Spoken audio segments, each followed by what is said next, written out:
दोस्तों, मनुष्य आज निराश और दुखी क्यों है, जबकि उसके पास सुख साधनों के अंबार लगे हैं। वो वैभवशाली जीवन व्यतीत कर रहा है। बटन दबाते ही हर कार्य पूर्ण हो जाता है। इसके विपरीत सतयुग में हमारे ऋषि मुनि संतुष्ट और सुखी क्यों और कैसे थे, जबकि वे वनों में रहकर कंदमूल फल खाकर अभाव से भरी जिंदगी जीते थे, फिर भी वो मस्त व सुखी रहते थे। आखिर कैसे?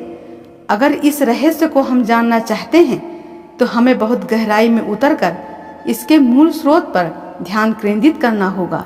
हमारे सुख दुख का मूल कारण है हमारे विचार करने की शैली। वैज्ञानिक प्रगति के कारण सभी प्रकार की सुख सुविधाओं के रहते हुए भी जिंदगी में निरस्ता, अशांति, दुख आदि का मुख्य कारण है कि हमने परिस्थितियों को तो बदला है, परंतु अपने चिंतन पर पर्याप्त ध्यान नहीं दिया। मानो कैसा है और कैसा उसका भविष्य होगा, ये सब बातें उसकी विचार शैली पर निर्भर करती हैं।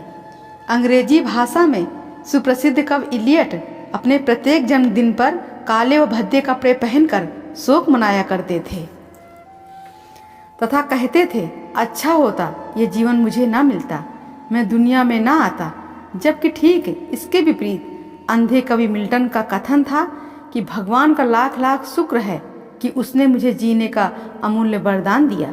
अतः जिंदगी में दुख, क्लेश, अशांति, पश्चाताप, सुख, शांति, खुशी, प्रसन्नता आदि का मूल स्रोत हमारे विचार ही हैं, अन्य कोई कारण नहीं है।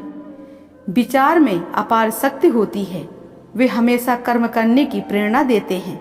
विचार शक्ति यदि अच्छे कर्मों में लग जाए तो अच्छे, और यदि बुरे कर्मों में लग जाए तो बुरे परिणाम प्राप्त होते हैं। विचार अच्छे हो या बुरे, किंतु यह निश्चित है कि विचार मनुष्य की अनिवार्य पहचान है। सामान्यतः मनुष्य विचार विहीन नहीं हो सका। विचार विहीन मनुष्य की कल्पना निरर्थक है।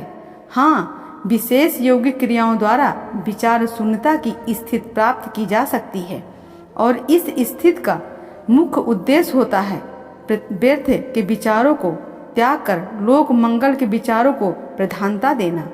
और इतिहास साक्षी है कि आज तक समस्त भूमंडल में जितने ही श्रेष्ठ कार्य हुए हैं, वो व्यक्ति अथवा समाज के उत्कृष्ट विचारों के कारण ही कार्य रूप में प्रेरित हो पाए हैं।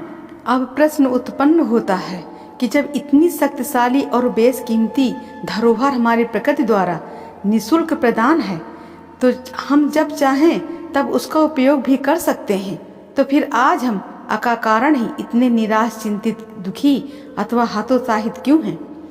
इतनी विशाल शक्तिशाली संपदा का स्वामी होने के बावजूद भी अपने को इतना निरीह, असहाय क्यों समझने लगते हैं? क्यों नहीं अपने द्वारा ही अपने भाग्य को सुखद और भविष्य का निर्माण करते? क्यों नहीं स्वयं को महानुभाव के श्रृंखला में सम्मिलित करते? क्या अपने संबंध में आपने कभी विचार किया है अथवा अपने अंदर झांकने का प्रयत्न किया है? यदि नहीं तो अपने विषय में भी विचार करें। हम दर्पण में अपना चेहरा निहारते हैं तथा उस पर जमे मैल को प्रयत्नपूर्वक साफ कर उज्ज्वल और चमकदार बना देते हैं। वो सुंदर नजर आने लगता है और हमारा प्रतिबिंब भी अधिक स्पष्ट दिखता है। इसी प्रकार अंतःकरण के दर्पण में अपने आप को देखने और बारीकी से परखने पर उसकी मलिनताएं स्पष्ट रूप से दिखने लगती है, और गंदगी हमारे अंदर की वास्तविक सुंदरता को छिपाए रहती है। अपनी कमियों को दूर करने, मलिनता को मिटाने और आत्म परीक्षण एवं निरीक्षण द्वारा गंदगी के परतों को हटाना ही आत्मा के अनंत सौंदर्य को बढ़ाना है। दोस्तों, ये वीडियो आपको कैसी लगी? अच्छी लगी हो तो लाइक एंड सब्सक्राइब जरूर करिएगा। आप अपना और अपनों का ध्यान रखिएगा। जय श्री महाकाल।